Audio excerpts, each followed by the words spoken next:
வாழ்க வையகம், வாழ்க வையகம், வாழ்க வளமுடன்.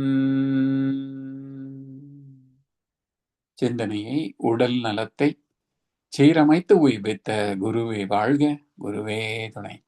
வேதாத்ரியம் வாழ்க வளமுடன். இன்று வரை உலகில் தோன்றிய அனைத்து சித்தர்களும் ஞானிகளும் மகான்களும் மற்றும் வேதாத்திரிய கோட்பாடுகளை அர்ப்பணிப்புணர்வோடு அகிலமெங்கும் உணர்வாக்கிக் கொண்டிருக்கும் ஞான ஆசிரியர்களின் மதிநுட்பமும் குருவர்களோடு சூக்குமமாய் நம்மை சூழ்ந்திருந்து நாம் உய்வதற்கு துணை நிற்குமாக என்று சங்கல்பித்துக் கொண்டு இன்றைய தவ நிகழ்வை இறைவணக்கம் குருவணக்கத்தோடு நாம் இனிதே துவங்குவோம். இறைவணக்கம் பாட அருள்நிதி சிவசங்கரி சிவபாலாம் அவர்களும், குரு வணக்கம் பாட அருள்நிதி ராதா ரவிச்சந்திரன் அம்மா அவர்களும். வாழ்க வளமுடன். வாழ்க வளமுடன். இறைவணக்கம். அழுத்தமெனும் உந்தாற்றல் ஒன்றை கொண்டே அணுமுதலாய் அண்ட கூடி அனைத்தும் ஆக்கி வழுத்தும் ஓர் அறிவு முதல் ஐந்தும் ஆறும் வகை வகையாம் உயிரினங்கள் தோற்றுவித்து முழு திறன் உடன் காத்து முடிக்கும் மேலாம் முழு முதல் பொருளே நம் அறிவாயாற்றும் பழுத்த நிலை வரும் வரையில் நீ நான் என்போம். பழுத்த நிலை வரும் வரையில் நீ நான் என்போம். பதமடைந்தோம் ஒன்றானோம், பதமடைந்தோம் ஒன்றானோம் பரமானந்தம். வாழ்த்துக்கள். வாழ்க வளமுடன். குரு வணக்கம். கண்டமதில் உருவெடுத்து அறிவை பெற்று அவ்வறிவு ஒன்று முதலாகி கொண்ட மேலாம் இவ்வுருவில் குறிப்பில்லாமல் கோடானு கோடி எண்ணி அனுபவித்து கண்ட பலம் இணையறிய நினைந்தேனோ கத்துணர்த்தி கனல் மூட்டி கருவாஞானம் குண்டலினி எனும் என் மெய்யுணர்வு எழுப்பி குண்டலினி எனும் என் மெய்யுணர்வு எழுப்பி குறிப்பு என்னை அறிவித்து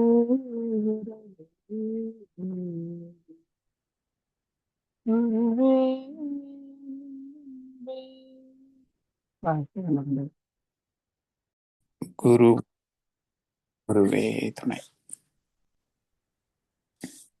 வாழ்க வையகம், வாழ்க வையகம், வாழ்க வளமுடன்.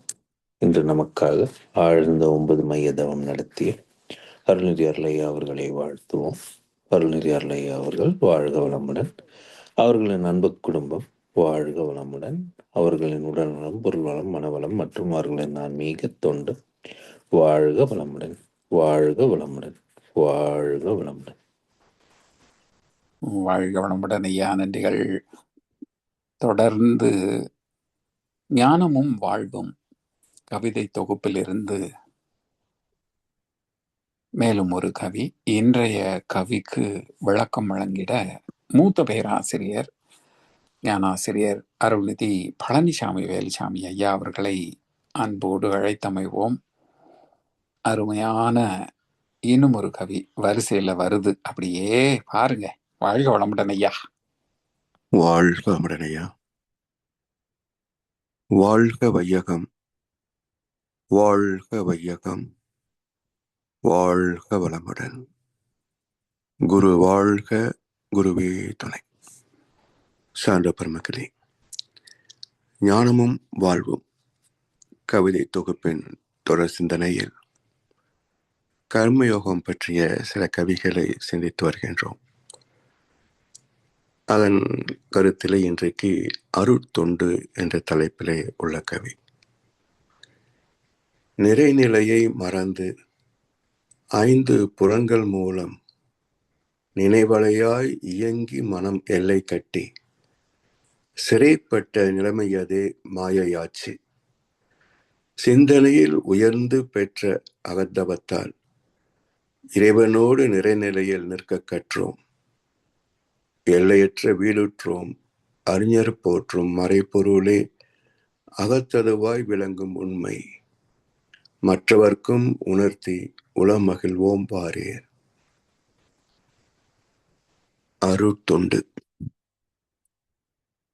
சமுதாயத்தில் மக்கள் நலம் நாடுகின்ற மனிதர்கள் நிறைய பேர் இருக்கிறாங்க. அவற்றிலே பொது நலம் கருதி செய்யக்கூடிய செயல்பாடுகள் அன்னதானம், பூதானம், கோதானம், இரத்த தானம், கல்விக்கான உதவிகள், முதியோருக்கான உதவிகள், இப்படி எத்தனையோ செயல்கள் இந்த சமுதாயத்தில் நிகழ்ந்து கொண்டுதான் இருக்கின்றன. இவையெல்லாம் அந்த சிக்கலை, வறுமையை, பிரச்சனையை நிரந்தரமாக தீர்த்து விட்டனவா என்றால் இல்லை. குடிசை மாற்று வாரியம் 1968 துவங்கியது. இன்றும் குடிசைகள் இருக்கத்தான் செய்யுது. எனவே ஏழைகள் என்று சொல்லித்தானே சிலர் பிழைத்துக் கொண்டிருக்கிறார்கள். அப்ப ஏழைகள் இன்றைக்கும் இருக்கத்தான் செய்கிறார்கள். என்றால் எந்த தொண்டு உண்மையிலேயே சமுதாயத்தை உயர்த்த வல்லது? அதுதான் உண்மையான தொண்டு. அதற்கு பெயர்தான் அருட்தொண்டு. மகாகவி பாரதியார் அற்புதமாக ஒரு கவியில சொல்வார், அன்ன சத்திரம் 1000 வைத்தல், ஆலயம் 10,000 நட்டல், அன்ன யாவையும் புண்ணியம் கோடி, ஆங்கு ஒரு ஏழைக்கு எழுந்தது அறிவித்தல். ஏதோ பாரதியார் பிழையா எழுதிட்டார் நினைச்சிட்டு யாரோ திருத்திட்டாங்க, எழுத்தறிவித்தல். இப்படித்தான் நம்ம ஞானக்கலைஞர் புத்தகத்திலும் இருக்கு. மகிழ்ச்சி தவறு எழுதித்தாராக்குன்னு நினைச்சு ஒரு தமிழாசிரியர் திருத்த போய் தப்பில்லாத தப்புன்னு நினைச்சு தப்பில்லாத தப்பில்லாமாக்க போய் தப்பில்லாத தப்பா போச்சும் பாரு. யாரு விஷு. அது மாதிரி ஆயிடுச்சு. சரி, அது எப்படி தவறாக இருக்க முடியும் என்றால், அன்ன சத்திரம் 1000 வைத்தல். இப்போ ஒரு அன்ன சத்திரம் நடத்துவதற்கே அங்க 24 மணி நேரம் சாப்பாடு கொடுக்கணும் வர்றவங்களுக்கு. எவ்வளவு செலவாகும் பாருங்க. அப்படி 1000 அன்னதான கூடங்கள் நடத்துவதுன்னு சொன்னா எவ்வளவு செலவாகும்? ஆலயம் 10,000 நட்டல். ஒரு கும்பாபிஷேகத்துக்கே 3 கோடி 4 கோடின்னு கணக்கு எழுதினதை நாம பார்த்தோம் சென்ற 4-5 ஆண்டுகள்ல. அப்படி என்றால் வெறும் கும்பாபிஷேகத்துக்கே 4 கோடின்னா ஆலயத்தை நிர்மாணிப்பதற்கு எத்தனை கோடி ஆகும்? 10,000 கோவில் கட்டுவதற்கு என்ன செலவாகும்? அப்போ ரெண்டையும் கணக்கு போட்டு பாருங்க. அன்ன யாவையும் புண்ணியம் கோடி. இது ஆங்கு ஒரு ஏழைக்கு எழுத்தறிவித்தல் வச்சுக்கோங்க. எழுத்தறிவித்தல் ஒரு குழந்தையே ப்ரீகேஜிலிருந்து PhD வரைக்கும் படிக்க வச்சா அதிகபட்சம் 2 கோடிக்குள்ள முடிச்சிடலாம். அப்போ ஆங்கு ஒரு ஏழைக்கு எழுத்தறிவிப்பது 2 கோடி செலவு. ஒரு அன்னதானம் நடத்துவதற்கு பல கோடிகள், ஒரு 10,000 கோயில் கட்டுவதற்கு பல ஆயிரம் கோடிகள். இது எப்படி கணக்கு ஈக்குவேஷன் சரியா வரலையே. அது மட்டும் இல்லை, எந்த மகானும் பணத்தையோ பொருளையோ பொருட்படுத்தவே மாட்டார்கள். அவர்கள் சிந்தனை எல்லாமே அறிவின் பற்றாக்குறை நீக்குவதுதான். ஏன்னா இந்த வறுமையை, அறிவு வறுமையை நீக்கிவிட்டால் பொருள் வறுமை, வாழ்க்கை சிக்கல் தானாகவே விலகி போகும். The remedy for all problems is enlightenment. அறிவின் தெளிவே அனைத்து சிக்கல்களுக்கும் தீர்வு. அதனால் இது வெறும் கல்வியை பற்றியோ பொருளை பற்றியோ கணக்கு அல்ல. இது எல்லாமே அருட்தொண்டுதான் என்றாலும், ஆனால் உண்மையான தொண்டு எது என்றால் ஆங்கு ஓர் ஏழைக்கு என்றால் அறிவிலே ஏழை. அந்த அறிவு வறுமையில இருப்பவருக்கு எழுந்தது அறிவித்தல். அப்ப எழுந்தது என்றால் இருந்தது என்ன? சாமி சொல்லுவாங்க, ஆதியாய் இருந்தது, ஆற்றலாய் எழுந்தது, அண்டங்களாய் விரிந்தது, உயிர்களாய் மலர்ந்தது, சத்து சித்து அனந்தம் சச்சிதானந்தம். அப்போ உண்மையான அருட்தொண்டு எது என்றால் ஒரு மனிதனுக்கு சகல பிரச்சனைகளிலிருந்தும் வெளிவரக்கூடிய நுட்பத்தை கற்றுத் தருவதே. அதை வைத்து அவன் எல்லா பிரச்சனையும் அவனே சால்வ் பண்ணிப்பார். அந்த அறிவு தான் உண்மையான அருட்தொண்டு. எனவே ஆங்கு ஓர் ஏழைக்கு எழுந்தது அறிவித்தல். அதைத்தான் மகர்ஷியும் என்ன சொல்றாங்க, வாழ்க்கையின் நோக்கம் எது? வாழ்க்கை தத்துவங்கள் 12. அடைய வேண்டிய நோக்கம் மீண்டும் இறைநிலை. எனவே அந்த இறைநிலை அடையக்கூடிய பயணம் என்ன? Survival, enjoyment, perfection. அறிவின் முழுமை அது முக்தி. அப்ப அஞ்ஞானத்தில் இருக்கின்ற அறிவு, சிந்தனை அற்ற நிலையிலே இருக்கின்ற அறிவு, சிந்தனையை தூண்டி காரண காரியங்களை ஆராய்ந்து அதற்கான பயிற்சிகளை கண்டு எடுத்து பின்பற்றி பக்குவம் அடைந்து முழுமை பெற்று விட்டார். அறிவு முழுமை அது முக்தி. அப்ப வாழ்கின்ற காலத்திலேயே பேரின்பத்தில் திளைக்கலாம். அப்படிப்பட்ட உயர்ந்த தொண்டுதான் அருட்தொண்டு என்று சொல்லப்படும். அதாவது அரூபமாக உள்ளே அமைந்திருக்கின்ற இறைவனை அனுபவத்தில் அறிய செய்கின்ற தொண்டு, அதான் அருள் தொண்டு. நிறைநிலையை மறந்து 5 புலன்கள் மூலம் இந்த அருட்தொண்டை சமுதாயத்தில் செய்வதற்கான அசல் குருமார்கள், அசல் ஆன்மீக தலைவர்கள் குறைவு என்பதனால் சமுதாயம் எப்படி போய்கொண்டிருக்கிறது? அளவற்ற ஜனத்தொகை, அளவற்ற ஆசாபாசங்கள், சிக்கலுக்கு தீர்வு எங்கே? எனவே குழந்தை பெறுவதிலிருந்து வாழ்ந்து முடிவது வரைக்கும் நமக்கு வழிகாட்டிய இதிகாசங்கள், இவற்றெல்லாம் கற்றுக்கொண்டால் எங்கே அடிமைப்படுத்த முடியாது என்று பயந்தான் ஆங்கிலேயர்கள். அதே பிரின்சிபிள் தான் இன்று வரைக்கும். இவற்றெல்லாம் மக்கள் கற்றுக்கொண்டு விட்டால், அறிவிலை தேர்ச்சி பெற்று விட்டால் நம்மை மதிக்க மாட்டார்கள் என்று அரசியல்வாதிகள், மதவாதிகள் பயம். சுதந்திர நாடு, ஆங்கிலேயர் வந்தாங்க, எல்லாம் கொள்ளடிச்சு போயிட்டாங்கன்றாங்க.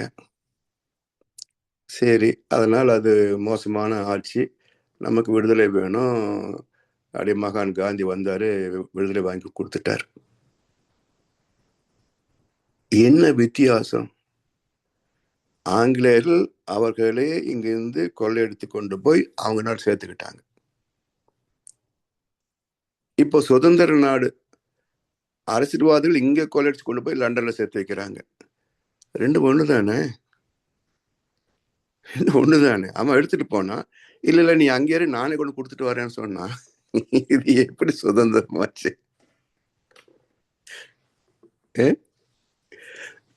ஈர்ப்பு விசைக்கும் சூழ்ந்த அழுத்தத்துக்கும் எப்படி வித்தியாசம் இல்லையோ அது மாதிரி தான் இது.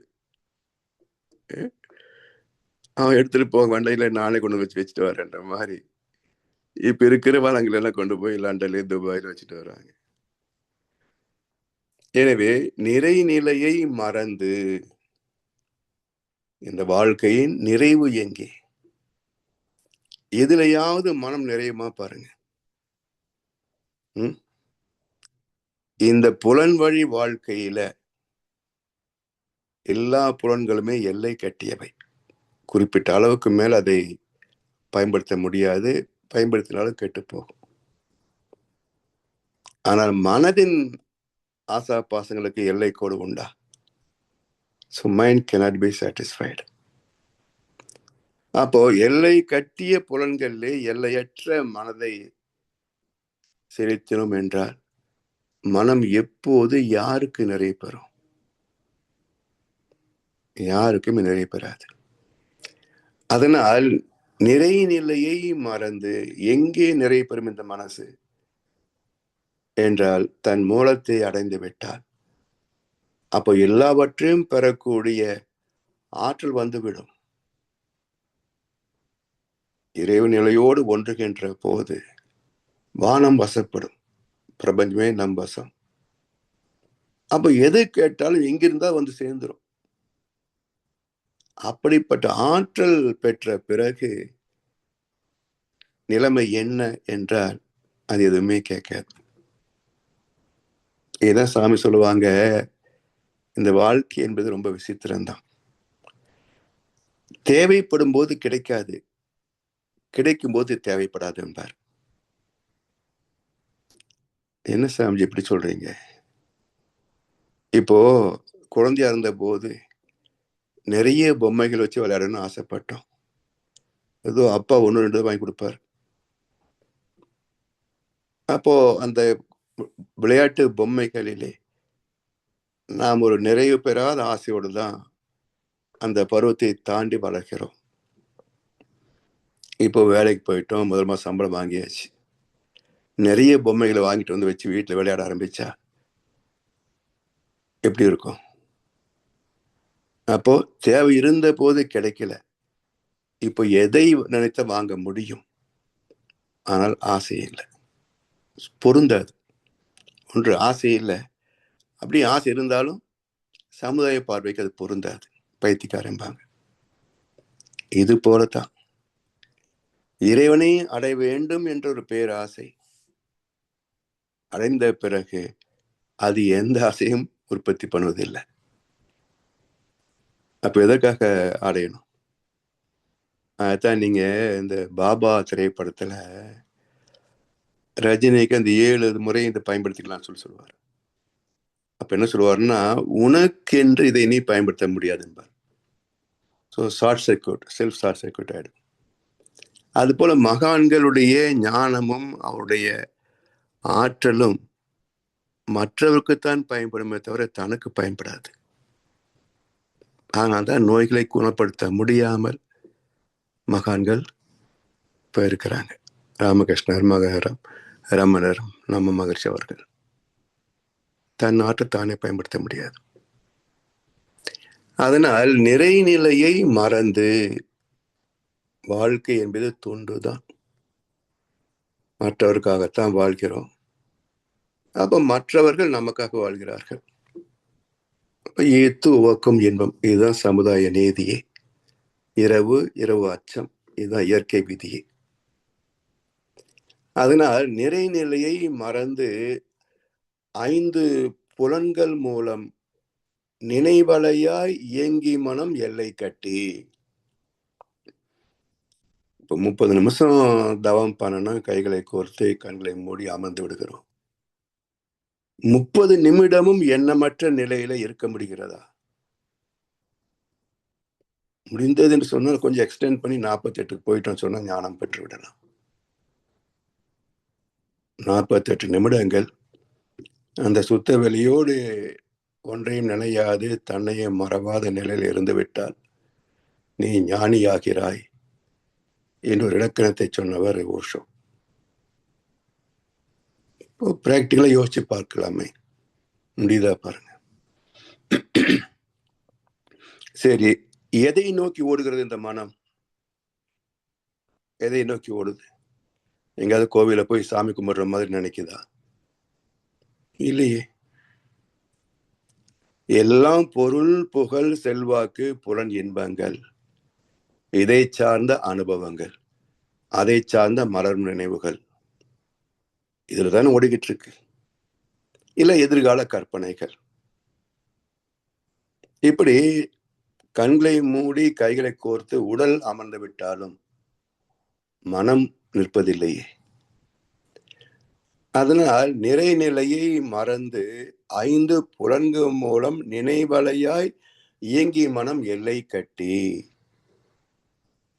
இந்த 5 புலன்கள் அதை சார்ந்த கற்ற கல்விகள், பெற்ற அனுபவங்கள், இதிலேயே தான் மனம் ஓடிக்கொண்டிருக்குமே தவிர இதை கடந்த ஒன்று உண்டு என்பதே பெரும்பாலான மக்களுக்கு தெரியாதுங்க. அப்படி எல்லை கட்டி சிறைப்பட்ட நிலைமை அதே மாயை ஆச்சு. இந்த வாழ்க்கையே ஒரு மாயை தான்.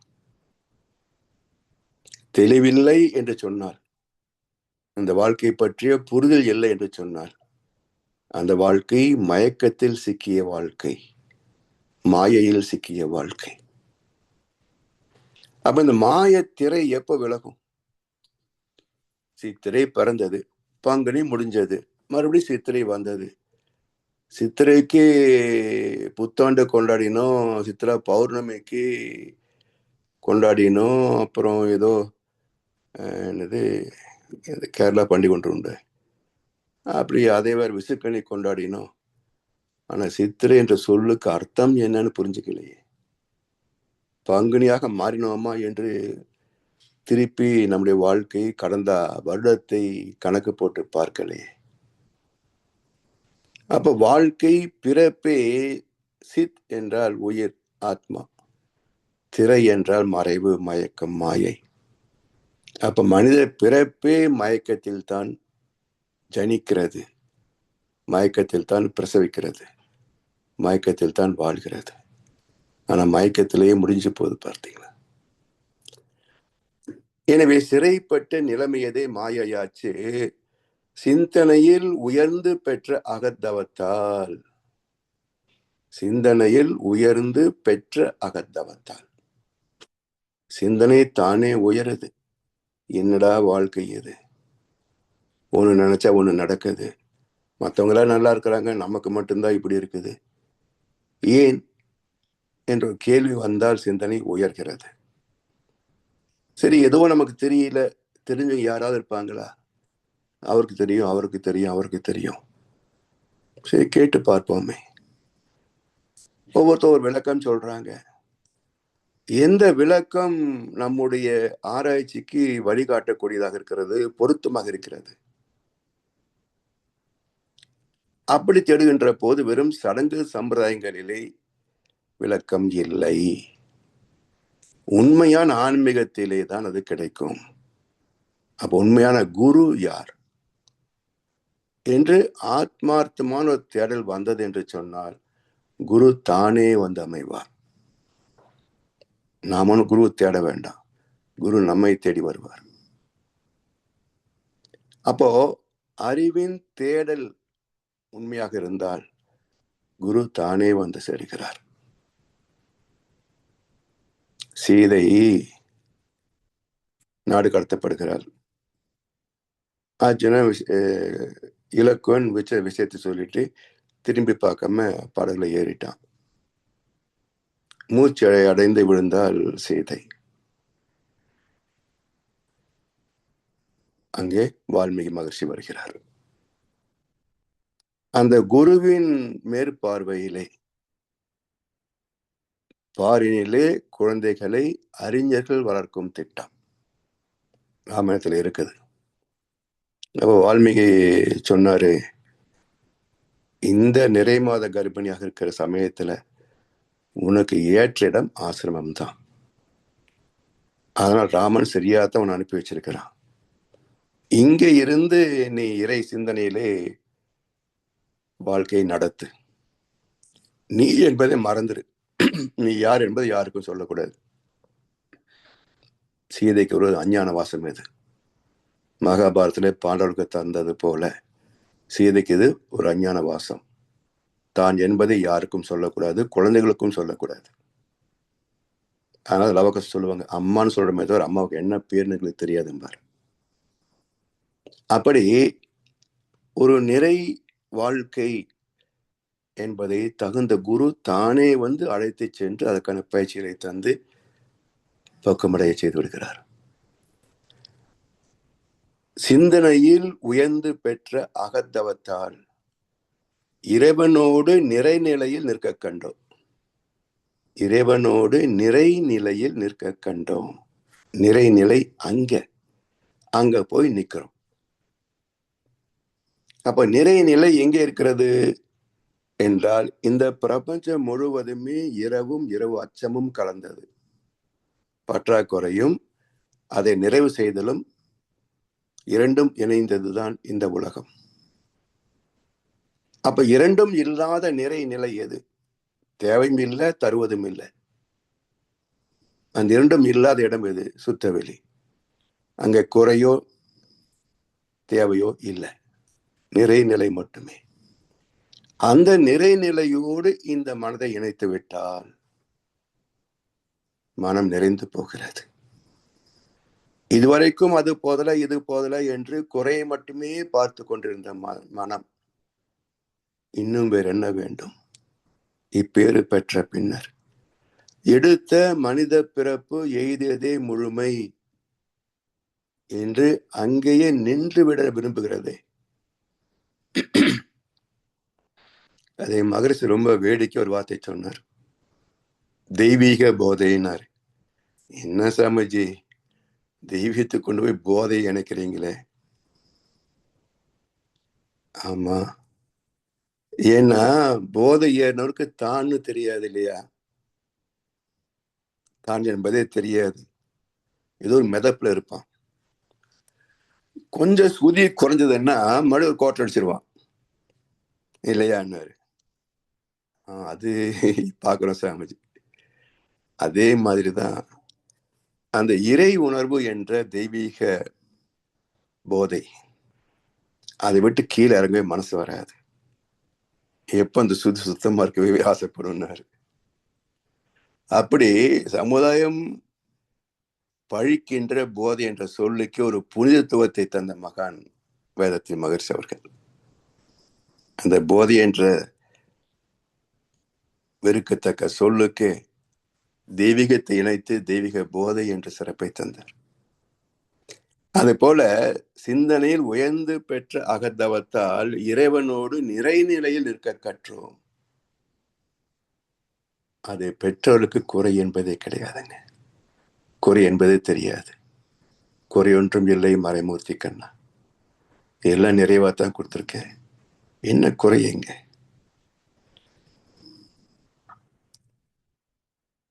எல்லையற்ற வீடு உற்றோம், அறிஞர் போற்றும் மறை பொருளே அகத்ததுவாய் விளங்கும் உண்மை மற்றவர்க்கும் உணர்த்தி உளம் மகிழ்வோம் வாரீர்.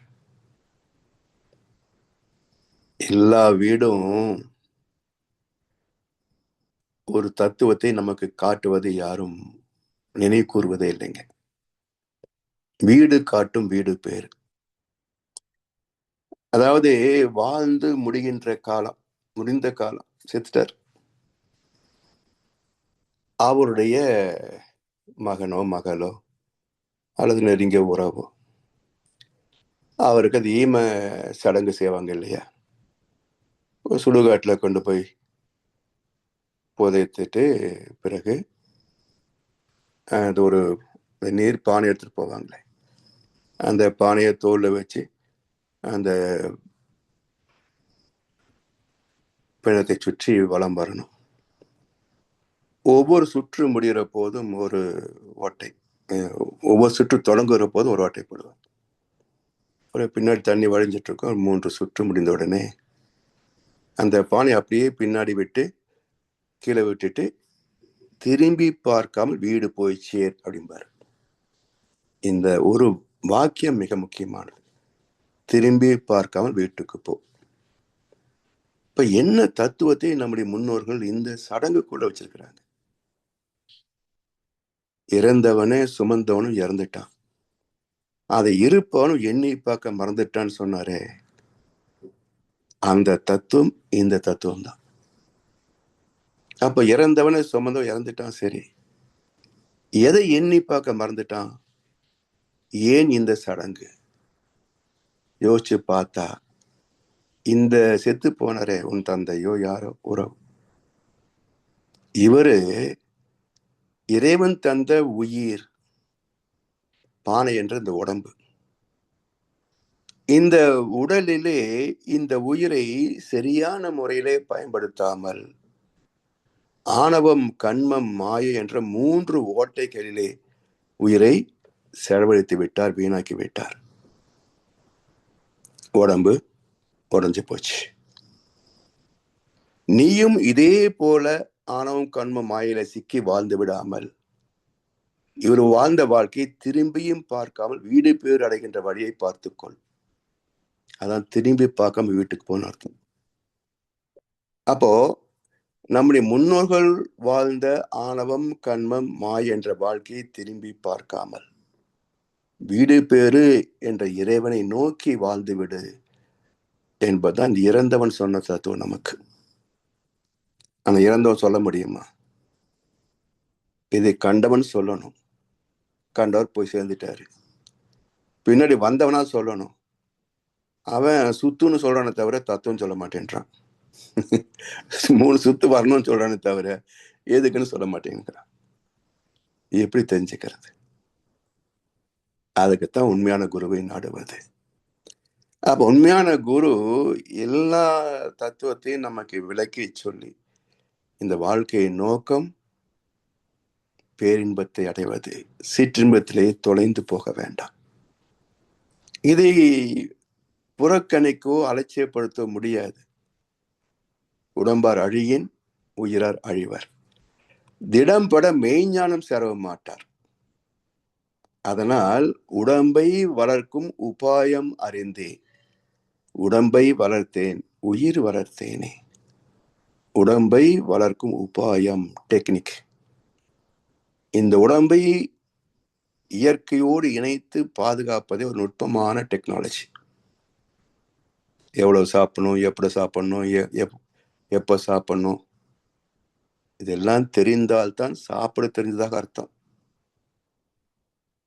ஒரு முறை இந்த டயபெட்டிக் டாக்டர் மீட்டிங் நடந்தது கோயம்புத்தூர்ல. அவரும் KMCH doctor Srinivasan psychiatrist, Sekar என்று டயபெட்டிக் டாக்டர், 2 பேர் சேர்ந்து ஒரு ப்ரோக்ராம்.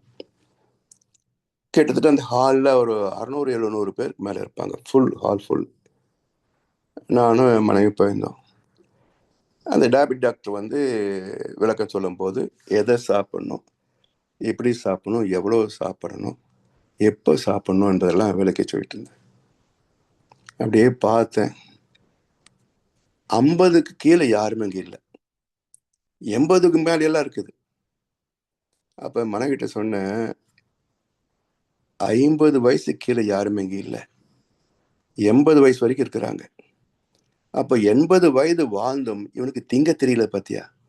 அதான் டாக்டர் சொல்லி கொடுத்துட்டு இருக்காரு அப்படின்னு. 80 வயசு வாழ்ந்தும் உணவு எதை சாப்பிடுவது, எப்படி சாப்பிடுவதுன்னு கணக்கு தெரியல பாத்தியா? அப்ப வாழ்ந்ததுன்னு அர்த்தம் என்ன? இவருக்கு என்ன தெரியும்? திங்கவே தெரியல. மற்றெல்லாம் தெரிஞ்சு வச்சு என்ன பிரயோஜனம் இல்லையா? அது போல இந்த சமுதாயத்தை அப்படி ஒரு வேடிக்கை பார்த்தோம் என்று சொன்னால் மிகப்பெரிய நகைச்சுவை தான்.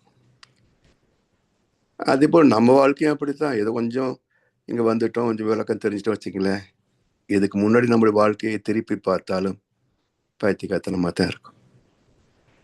எனவே எல்லையற்ற வீடு உற்றோம்.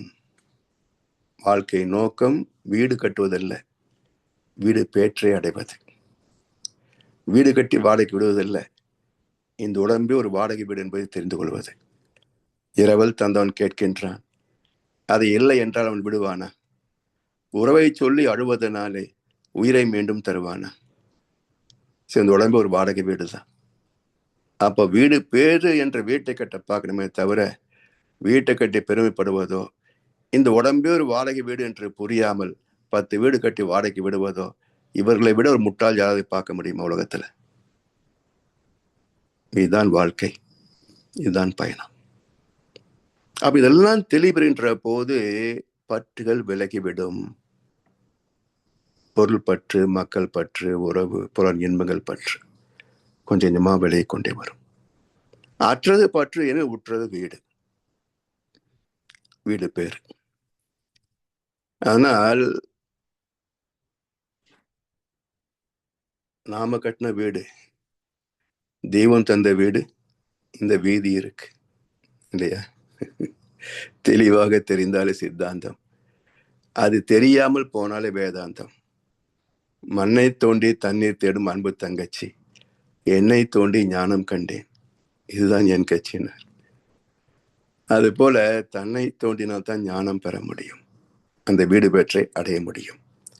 இப்படி மறை பொருளே அகத்ததுவாய் விளங்கும் உண்மை. அதே மறை பொருள் தான், அதே சுத்தவெளி தான் எனக்குள், இந்த உடலுக்குள், இந்த ஆத்மாவுக்குள் மையமாக அதே தூய்மையோடு, அந்த மையத்தில் இருக்கிறது சுத்தவெளியின் ஒரு பின்னம், அந்த பேரறிவின் ஒரு சிறு துகள்.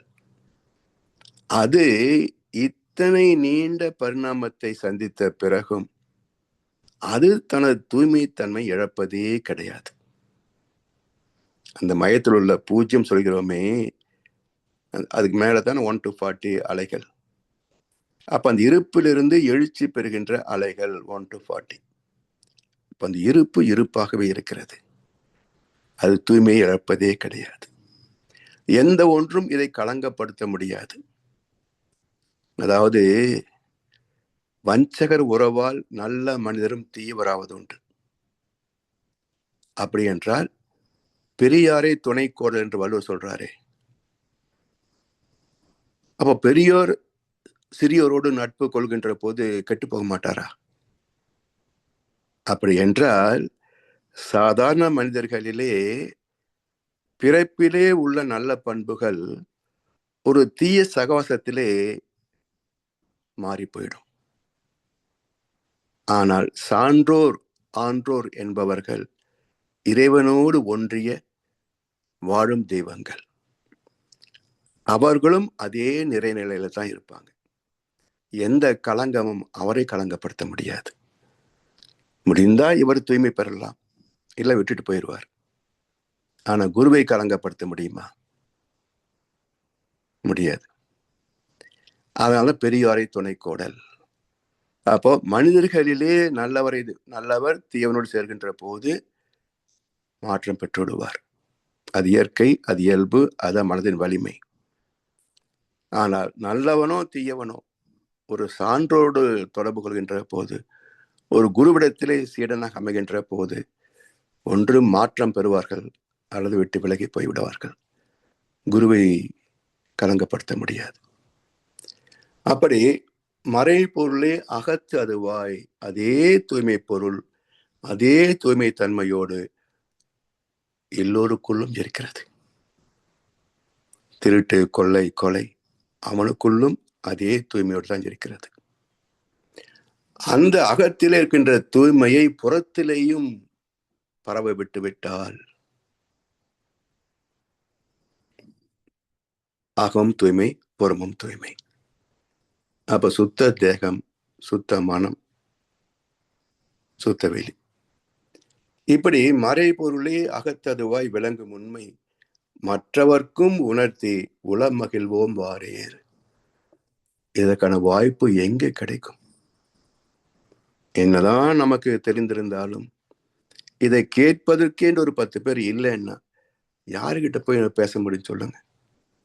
யார் கேட்பாங்க? வீட்டிலே சொன்ன போர்டுக்குன்றுவாங்க, வெளியே யார் கேட்பாங்க? பார்த்தாலே ஓடிடுவோம், ஐயோ அந்த ஆள் கிடைச்சாரு, ஆவிட வரியா. அப்போ எங்கே தத்துவம் மதிக்கப்படுகிறதோ அங்கதானே பேச முடியும், அங்கதான் அனுபவத்தை பகிர்ந்து கொள்ள முடியும். அதுக்கு பேர் தான் சத் சங்கம். எனவே புத்தம் சரணம் கச்சாமி, சங்கம் சரணம் கச்சாமி, தம்மம் சரணம் கச்சாமி. அப்ப புத்தம் இறை உணர்வு, தம்மம் கர்மயோகம், சரணம் சங்கம் அதற்கான இடம், மூன்றையும் சரணடைவது. இப்போ சங்கத்தை சரணடைந்து கர்மயோகத்திலே சரணடைந்து இறைவனை சரணடைந்து விட்டால் வாழ்க்கை முழுமை வெற்றி. இப்படிப்பட்ட ஒரு தொண்டை இன்னொருத்தருக்கு கொடுக்கிறோமே, அது எவ்வளவு பெரிய புண்ணியம். அதனால்தான் பாரதியார் சொன்னார், அண்ணா யாவையும் புண்ணியம் கோடி ஆங்கு அறிவிலே ஏழையாக இருக்கின்ற ஒருவருக்கு இந்த இறை தத்துவத்தை ஆதியாய் இருந்தது, ஆற்றலாய் எழுந்தது, அண்டங்களாய் விரிந்தது, உயிர்களை மலர்ந்தது, அந்த உயிரிலே மனித இனம், அதிலே நீங்களும் ஒருவர் என்று தெளிவுபடுத்துவதுதான் உயர்ந்த தொண்டு, அருட்தொண்டு. அந்த பக்குவத்தை பெறுவதற்கு நம் கடமை அறவாழ்வின் நாட்டத்தை சிறக்கட்டும் என்று சொல்லி வாய்ப்பளித்த செவிமடுத்த அனைவருக்கும் நன்றி பாராட்டி இந்த உரையை நிறைவு செய்கின்றோம். வாழ்வளமுடன், வாழ்வளமுடன், வாழ்க வையகம். வாழ்க வளமுடன் ஐயா. வாழ்வளமுடன் ஐயா. அருமை ஐயா, மிகச் சிறப்பு. சுத்தி சுத்தி சுத்தி சுத்தி அங்கதான் திரும்ப திரும்ப நடுவுல கொண்டாந்து விட்டுருவாரு. அருட்தொண்டு, அருமையான கவி, சீரான விளக்கம், தொடர்ந்து நம்மை விளக்கங்கள் வழங்கி வழி நடத்தி கொண்டிருக்கும் மூத்த பேராசிரியர் ஞானாசிரியர் அருள்நிதி பழனிசாமி வேலுசாமி ஐயா அவர்களும் அவர்தம் அன்பு குடும்பத்தினரும் அருட்பேராற்றல் கருணையினால் உடல் நலம், நீளாயுள், நிறை செல்வம், உயர் புகழ், மெய்ஞானம் ஓங்கி வாழ்க வளமுடன், வாழ்க வளமுடன், வாழ்க வளமுடன். நன்றிகள் ஐயா. வாழ்வளமுடன் ஐயா. பாடல்கள் பாடி நிறைவு செய்யும் தருணம். வேதாத்திரிய பாடல் பாட அருள்நிதி சூர்யா ஜெயமணி அம்மா அவர்களும், பிரம்மஞான கவி பாட அருள்நிதி நீமா சுரேஷ்குமார் அம்மா அவர்களும், உலக நல வாழ்த்து பாட அருள்நிதி ஹேமமாலினி அம்மா அவர்களும். வாழ்க வளமுடன். வாழ்க வையகம், வாழ்க வையகம், வாழ்க வளமுடன். வேதாத்திரிய பாடல். போரில்லா நல்லுலகம், பொருள் துறையில் சமநீதி, நீர்மையான நீதிமுறை, நிலவுலக கோராட்சி, சீர் செய்த பண்பாடு, சிந்தனையோர் வழிவாழ்வு, சிறப்புணர்ந்த பெண்மதிப்பு, தெய்வ நீதி வழிவாழ்தல், தேர் திருவிழா தவிர்த்தல், சிறுவர்கட்கே விளையாட்டு, செயல் விளைவு உணர்கல்வி, சீர்காந்த நிலை விளக்கம், பார் முழுவதும் உணவு நீர் பொதுவாக்கல், பல மதங்கள் பல கடவுள் பழக்கம் ஒழித்து உண்மை ஒன்றை தேர்ந்திடுதல். நன்றி. வாழ்க வளமுடன் ஐயா.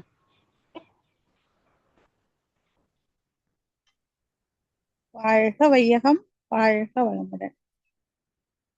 இறைவெளியே தன்னிருக்க சூழ்ந்தழுத்தும் ஆற்றல், இதன் தெளிவு மடிப்பு வில சுழலும் முன்பின்னாம், நிறைவெளியில் விண் சுழல நெருக்குகின்ற உரசல், நிலைவெளியில் எழுப்புகின்ற நேரலைகள் காந்தமாம், மறைபொருளாம் காந்தம் தன் மாத்திரைகள் ஐவகை, மலைக்காதீர்வின் கூட்டம் மாபூதம் ஐந்துமாம், முறையாய காந்த அலை மனமாம் உயிருடல்களில் மதி உயர்ந்து உண்மை பெற மா பிரம்ம ஞானமாம், மா பிரம்ம ஞானமாம்.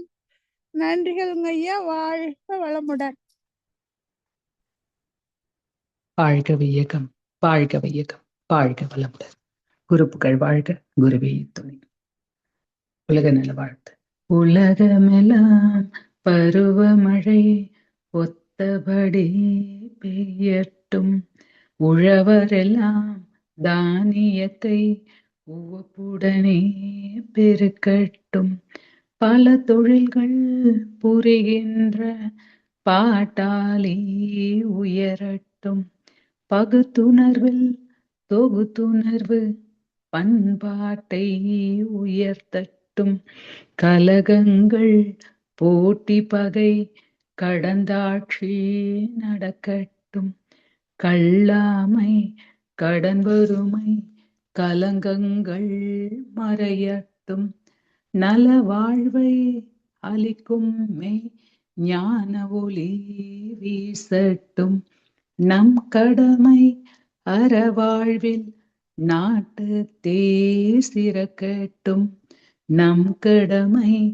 அறவாழ்வில் நாட்டத்தே சிறக்கட்டும் நம் கடமை அறவாழ்வில் நாட்டத்தே சிறக்கட்டும் வாழ்க வையகம் வாழ்க வையகம் வாழ்க வளமுடன். நன்றிகள் ஐயா. வாழ்க வளம். வாழ்க வளமுடன் ஐயா. ஒரே ஒரு சின்ன கருத்து, நீங்க இந்த லகரம் கொஞ்சம் சீரா பார்த்துக்குவோங்கம்மா ஹேமமாலினி அம்மா. இன்றைக்கு கொஞ்சம் தூக்கலாகவே தெரிஞ்சது லகர வித்தியாசம் பொறுத்தருள்க. இதை சுட்டி காட்டுவதற்கு இது அன்பர்கள் அனைவருக்குமே இது ஒரு சவால் தான். நிறைய பேருக்கு, அனைவரும் சொல்ல முடியாது, நிறைய பேருக்கு சவால் தான். அதனால இது கொஞ்சம் கவனமா லகரம் பார்த்துக்கோங்கம்மா. நன்றிகள் அம்மா. வாழ்க வளமுடன். அது கொஞ்சம் தமிழ் மொழியிலே அந்த லகரம் கொஞ்சம் கஷ்டமான உச்சரிப்பு தானுங்க. ஆமா, அது கேட்கும்போது அட அப்படின்ட்டு வந்துருது இல்ல நமக்கு. அது வந்து அந்த எழுத்துக்கு கவனம் கொடுத்தா தான் அது லகரமா மாறுமே தவிர லா போய்விடும் இல்லைன்னா. வாழ்க வளமுடன். வாழ்க வளமுடன். அனைவருக்கும் நன்றிகள். அனைவருக்கும் நன்றிகள். வாழ்க வளமுடன். பிருந்தாமா எதுவும் சொல்லணுங்களா? ஆமா ஐயா. ஐயா பழனிசாமி ஐயா, நாளைக்கு ஆலியார் ஜூம் மீட்டிங்ல நீங்க தானே ஐயா பேசுறீங்க? ஆமாம்மா.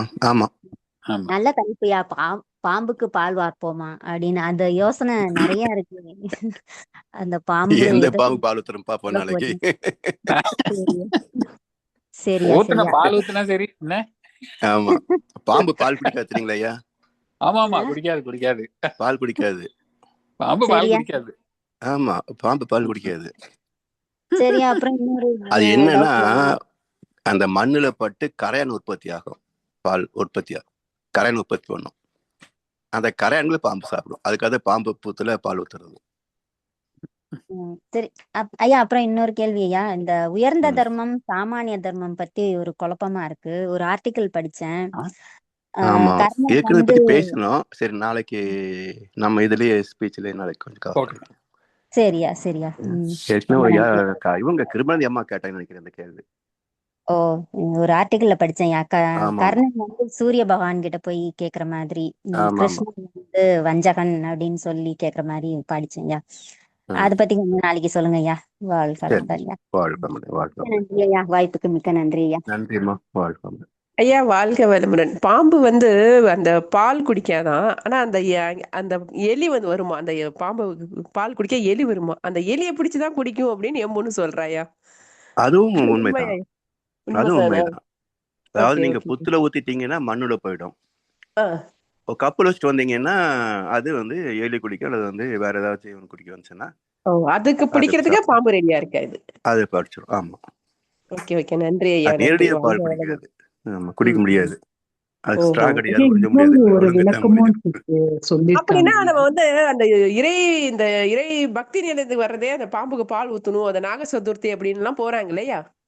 ஆமா, அதைத்தான் நான் இந்த இதுல பார்க்க போறோம், எப்படி பால் ஊத்துறதுன்னு.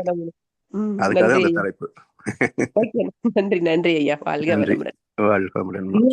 வளமுடன் ஐயா. இன்னொன்னு கூட சொல்லி கேள்விப்பட்டிருக்காங்க ஐயா, இனப்பெருக்கத்தை வந்து குறைக்கிறதுக்காக நம்ம பால் அல்ல ஊத்தும் போது பாம்பு இனப்பெருக்கம் வந்து அந்த வாசனைக்கு இனப்பெருக்கம் வந்து குறையுதுன்னு சொல்லி கேள்விப்பட்டிருக்கேன் நானு. அது என்ன எந்த அளவுக்கு தெரியல. நீங்க வந்து பாம்பு அவசியம் அப்படின்றது வந்து விவசாயிகள் சொல்லுவாங்க. ஏன்னா பாம்பு இல்லைன்னா எலிகள், வயல்ல வந்து எலிகள் நிறைய பயிர பால் படிச்சிடும். அதனால வந்து இங்க கேரளா பக்கம்லாம் பாம்பு காவுன்னு சொல்லி தனி இடமே வச்சிருப்பாங்களா, அங்க போய் பாம்புகளை சேர்த்து படுத்துருமா. ஓகே. அதனால அப்படி அதோட ஜனத்தொகை குறைக்கிறதுக்காக இருக்காது. இதுதான் அதுக்கு உணவு வேணும்னு சொன்னா ஒன்னா கரையான உற்பத்தி பண்ணணும், இல்ல அது எலிகளை வர வைக்கணும். அதுதான் காரணமாக இருக்கும். வாழ்க்கை ஐயா வாழ்க ஐயா. வாழ்க வளமுடன். சொல்லுங்கம்மா, சொல்லுங்க ஐயா. எங்க அம்மா பேசணும்னு சொல்றாங்க ஐயா. ஒரு நிமிஷம் ஐயா. ஒரு நிமிஷம் ஐயா. வாழ்க வளமுடன். நான் பிருந்தா கார்த்திகேயன் சாந்தி கண்ணனாவோட அம்மா பேசுறேங்க ஐயா. ஹலோ. வாழ்க வளமுடன். சொல்லுங்கம்மா. அம்மா ஐயா கிளம்பிட்டாங்க, சொல்லுங்க. ஐயா கிளம்பிட்டாங்களா? சரிங்க அம்மா, சரிங்க ஐயா. வாழ்க வளமுடன். செல்வராஜ் ஐயா. செல்வராஜ் ஐயா.